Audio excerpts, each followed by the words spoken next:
Hello friends, कैसे हैं आप सब लोग।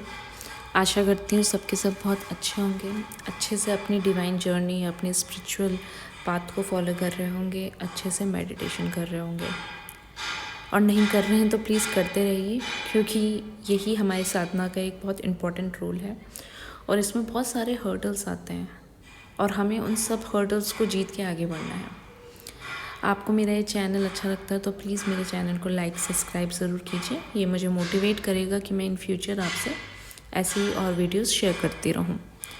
फ्रेंड्स, आज मैं आपसे बात करना चाहूँगी इस 3D मैट्रिक्स के बारे में, इनके इल्यूजन्स के बारे में, और किस तरीके से जब हम स्पिरिचुअल जर्नी में आते हैं हम ये इल्यूजन्स समझते हैं और किस तरह से इन्हें हम ब्रेक करके आगे बढ़ते हैं। देखो, ये मैट्रिक्स है और ये मैट्रिक्स भी भगवान की ही बनाई हुई है। जो बोलते हैं माया, माया भी तो भगवान के अधीन ही है। तो जब तक हमारी कुंडलिनी जागृत नहीं होती है तो हम इस मैट्रिक्स के ही पर्सन होते हैं। और इस मैट्रिक्स में सिखाया गया है कि अच्छे से पढ़ाई करो, खूब सारा पैसा कमाओ। जिसने जितना पैसा कमा लिया वही उतना ज़्यादा सक्सेसफुल है इस लाइफ में। बड़े बड़े घर ले लो, गाड़ी ले लो, जितना जो बड़ा घर उतनी बड़ी गाड़ी, उतनी गर्लफ्रेंड्स, उतनी बीवियाँ, उतने affairs. And it's pretty common and natural in this 3D dimension. लोग बहुत बड़ी दृष्टि से नहीं देखते ऐसे कि ये अधर्म है, बट रियलिटी यही है कि आप अपने अंदर कुछ भी कर लो, अधर्म के बात कर लो, आप अपने परिवार से छुपा सकते हो, अपने दोस्तों मित्रों से छुपा सकते हो, लेकिन जो ईश्वर का स्कैन लगा हुआ है ना हमेशा, वो आप नहीं छुपा सकते। वो सब देख रहे हैं, वो एक लाइव रिकॉर्डर है, जैसे बोलते हैं ना ऊपर वाला सब देख रहा है, वो सब देख रहा है। तो हम इस 3D डायमेंशन के अधीन हैं, जहाँ हम अगर थोड़ा बहुत हम ये समझ भी पाते हैं तो भी हमें बहुत ये सोसाइटी दबाने की कोशिश करती है। बहुत तरीके से भूत प्रेत बाधाएं भी आती हैं स्पिरिचुअल जर्नी में, ताकि जो हम कर रहे हैं हम वहीं पे रुक जाएं, है ना। तो हमें इन्हीं सब चीज़ों को पहले तो रिकॉग्नाइज़ करना है कि भाई ये हो क्या रहा है। तो जितना मैं अपनी जर्नी से समझी हूँ, जो जो मैं लर्निंग ले रही हूँ, मैं आपसे शेयर करती हूँ इस इंटेंशन से कि शायद मेरी वीडियोस के थ्रू अगर कोई एक इंसान भी इन वीडियोस को, इस ज्ञान को अपनी लाइफ में चैनलाइज करता है और इसकी लाइफ बदलती है एक पॉजिटिव वे में, तो I will be grateful for that. For example तो क्या, मैं आज ये बताना चाहूँगी कि हमारे शास्त्रों में भी लिखा हुआ है और ये प्रूवन भी है, ये ज्ञान है कि 84 लाख योनियाँ होती हैं, है ना। इस 3D वर्ड में ऐसे कई वर्ड्स हैं, बहुत मल्टी यूनिवर्स हैं जो हमारा दिमाग समझ भी नहीं पाता। भगवान ने उतना कुछ हमें बनाया, बहुत कुछ बना दिया है, फिर हम अहम लगा के चलते हैं, मैंने किया, मैंने किया, मैंने किया।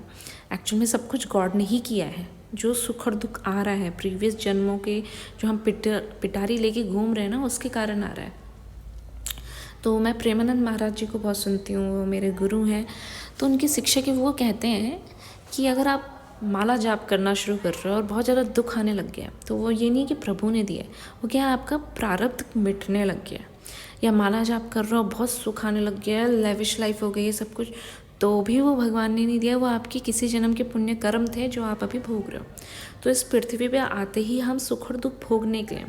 तो अगर आज के दिन आप बहुत लेविश लाइफ जी रहे हो, बहुत मतलब सुविधाओं से पूर्ण हो, तो भी आपके कहीं के गुण हैं, सुगुण हैं, पुण्य हैं जो आपको कमाने हैं।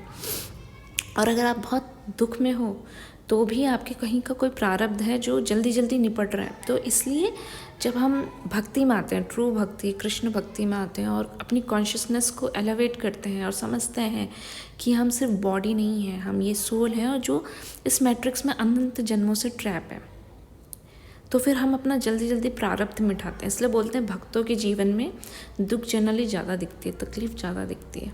और जब भक्ति मिलती है तो वो स्ट्रेंथ मिल जाती है कि आप सुख और दुख से ऊपर उठ जाते हो। आपको ज़्यादा फर्क नहीं पड़ता, सुख में भी नहीं और दुख में भी नहीं, एक तटस्थ भाव रहता है। तो मैं कहना चाह रही थी कि 84 लाख योनियाँ देखो, और उस सारी योनियों में हम भटकते हैं अपने प्रारब्ध के हिसाब से, कहाँ कहाँ, कभी चींटी, कभी बैल, कभी बकरी, कभी गधा, कभी कुत्ता, कभी क्या क्या, भैंस, हाथी, पौधे, चर अचर, बहुत सारी योनियाँ हैं। और उतनी योनियों में कहीं हमें कृपा करके प्रभु कुछ गुणों को देखते हुए हमें मनुष्य योनि में डाल देते हैं। मनुष्य योनि में भी हम सुख और दुख भोग रहे हैं। अब मनुष्य योनि में भी हम ये नहीं समझ पा रहे हैं कि हमारा जन्म सिर्फ पैसा कमाने के लिए, ये भौतिक चीज़ें इकट्ठा करने के लिए नहीं हुआ है। ठीक है, आप वो भी कीजिए क्योंकि दुनिया है, थोड़ा सा सबके सब वनवास तो नहीं जा सकते। अब कलयुग है, सेफ्टी इंडेक्स भी देखा जाए तो सब नहीं जा सकते। थोड़ा बहुत तो सबको भौतिकवादी जीवन में ही रह के साधना करनी पड़ती है। तो आप बैलेंस रखिए। ऐसा नहीं है कि बिल्कुल ही सब कुछ छोड़ दो, क्योंकि अगर आप अपना परिवार छोड़ के भक्ति करने चले हो तो उसका भी आपको सुख नहीं मिलेगा, कभी वो भक्ति पूर्ण नहीं हो पाएगी। तो अगर आपके इस शरीर के संबंध हैं उन्हें निभाइए, लेकिन भक्ति को मत छोड़िए, क्योंकि ये भक्ति आपको मुक्ति देगा। आप जब ये शरीर छोड़ोगे तो आपके ये जो पुण्य कर्म है, ये भक्ति है, ये आपके साथ जाएगी। और अगर आपने भक्ति और पुण्य कर्म कमाए ही नहीं तो आपके साथ क्या जा रहा है, वही छल कपट माया अहंकार तृणा ईर्ष्या, यही लेके जा रहे हो। फिर पता नहीं अगले जन्म में क्या मिले, मनुष्य शरीर मिले या ना मिले। तो अगर आप ये समझ पा रहे हैं कि मनुष्य शरीर इतना इम्पोर्टेंट है, अब चाहे ठीक है आपको आपकी लाइफ में सब कुछ वैसा नहीं चल रहा दोस्तों जैसा आप चाह रहे हो, किसी की भी लाइफ में नहीं चलता, अच्छा बुरा सबकी लाइफ में चल रहा है। और ये संसार ही दुखालय है। अगर आप गीता पढ़ें तो उसमें लिख रखा है कि यहाँ सब दुख भोगते हैं, है ना। तो संसार ही दुख वाले हैं, तो आप कहाँ से सुखी हो लेंगे। तो जितना भी पीरियड आपकी लाइफ का है प्रभु की सेवा में लगाएं, थोड़ी बहुत अपने घर में सेवा विराजमान करें, अपनी साधना ना छोड़ें। 5 मिनट 10 मिनट मेडिटेशन कीजिए। अगर आप माला जप करते हैं, नहीं करते तो शुरू कर दीजिए, और करते हैं तो बढ़ा दीजिए, ठीक है। और उसके बाद संसारिक जीवन में हो तो थोड़ा बहुत अपने परिवार को भी समय दीजिए। ऐसा नहीं है कि हाँ, अटैचमेंट छोड़िए। आज अगर मेरे को इस शरीर से प्राण निकल जाए तो मेरे को ऐसा कोई यहाँ सुख बंधु नहीं है जिसके कारण मेरी आत्मा यहाँ भटके, वो अटैचमेंट छोड़ दीजिए। लेकिन जब तक है तो जो भक्ति में है वो सबसे अच्छे पिता है, वो सबसे अच्छे पुत्र हैं, वो सबसे अच्छी पत्नी है। अपने धर्म पे चलिए, धर्म पे जो कर्म करेंगे उसका पुण्य मिलेगा। फिर आप मेहनत की कम भी कमाएंगे, उसमें भी इतनी फ़कत होगी, जितना काला पैसा कमा के पता भी नहीं चलता, जितना आता है वो निकल भी जाता है दोस्तों। तो पुण्य का कमाइए, धर्म पे चलिए, अपनी साधना मत छोड़िए, और इस ज्ञान में रहिए कि आप एक सोल हैं, ये बॉडी नहीं है, ये बॉडी नहीं जाएगी आपके साथ। और ये जो पैसे हम बहुत एकत्र कर रहे हैं कि पूरा दिन भर हम पैसे में लगा रहे हैं, अपने परिवार के लिए हमारे पास टाइम नहीं है, अपने ईश्वर के लिए हमारे पास टाइम नहीं है। अगर आपको ये भौतिक सुख सुविधाएं भी मिल रही हैं तो भी वो ईश्वर ही दे रहे हैं। तो मंत्र जाप कीजिए, साधना कीजिए। इसमें कई लोग बोलते हैं अरे यार सब कुछ छोड़ दिया, लग गए हरे कृष्णा में। तो ये जो बोलते हैं, पहले तो उनकी बुद्धि हल्ली गई है, उनकी बुद्धि को शुद्ध होने में बहुत टाइम लगेगा। ऑब्वियसली जो मेरे चैनल को सुन रहे हैं, मुझे फॉलो कर रहे हैं, ऑब्वियसली वो कहीं ना कहीं स्पिरिचुअलिटी में उनकी बुद्धि शुद्ध है। तो अपने पे वर्क कीजिए, किसी से कंपटीशन नहीं करना, डेली अपना बेस्ट वर्जन बनना है दोस्तों।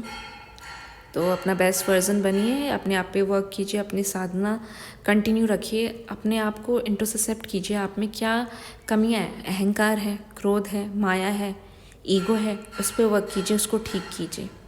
वो तो जैसे जैसे आप भक्ति में आएंगे, माला पकड़ना शुरू करेंगे, धीरे धीरे आपके सारे दुर्गुण खुद ही दूर होने लगेंगे दोस्तों। वो प्रभु इतनी क्षमता दे देते हैं ना कि वो खुद का खुद दूर होने लग जाता है। और ये मैट्रिक्स बहुत इल्यूजन में डालती है दोस्तों, जैसे आपको समझ में आने लग जाता है। तो भूत प्रेत बाधाएं मैंने अपने ऑडियोज़ में बहुत शेयर किया है, कैसे कैसे होता है, उसको कैसे ओवरकम करना है वो भी शेयर किया है।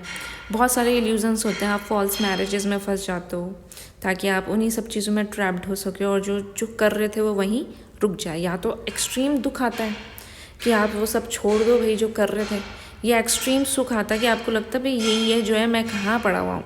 तो इन सब चीज़ों में भक्ति का ये भी एक टेस्ट है, सुख और दुख से ऊपर उठिए। एक्सट्रीम सुख है तो भी समझो भगवान का दिया हुआ है, जब तक मेरा पुण्य है मैं भोग रहा हूँ। और अगर एक्सट्रीम दुख है तो ये भी समझना जल्दी से जल्दी प्रारब्ध कट रहे हैं, जो हो रहा है मेरे हाईएस्ट गुड के लिए हो रहा है। और सब समस्त स्थितियों में एक सम बन के अपनी मेडिटेशन, अपनी साधना, अपना मंत्र जाप, अपना धर्म पे चलना शुरू कीजिए। सब कुछ अच्छा होगा। ये जो फेज़ आ रहा है एक ट्रांजिटरी फेज़ है आजकल, कि लोग भक्ति में आ रहे हैं, ऐसी बातें सुन रहे हैं, अपनी ज़िंदगी में भक्ति को उतार रहे हैं। और इन्हीं सब के साथ आगे बढ़िए। किसी भी चीज़ को छोड़ने की ज़रूरत नहीं है। कोई भी चीज़ है, अहंकार, मत, क्रोध, माया, मदिरा सेवन, ये सब आप माला जपना शुरू करो, ये सब कुछ खुद छूट जाएगा। लेकिन मैं ज्ञान दे सकती हूँ, खुद ब खुद नहीं छूटेगा, ये प्रभु करवाएंगे। और आपकी विल पावर होनी चाहिए कि आपको करना है, इस जन्म में तरना है। I like hope you like my video.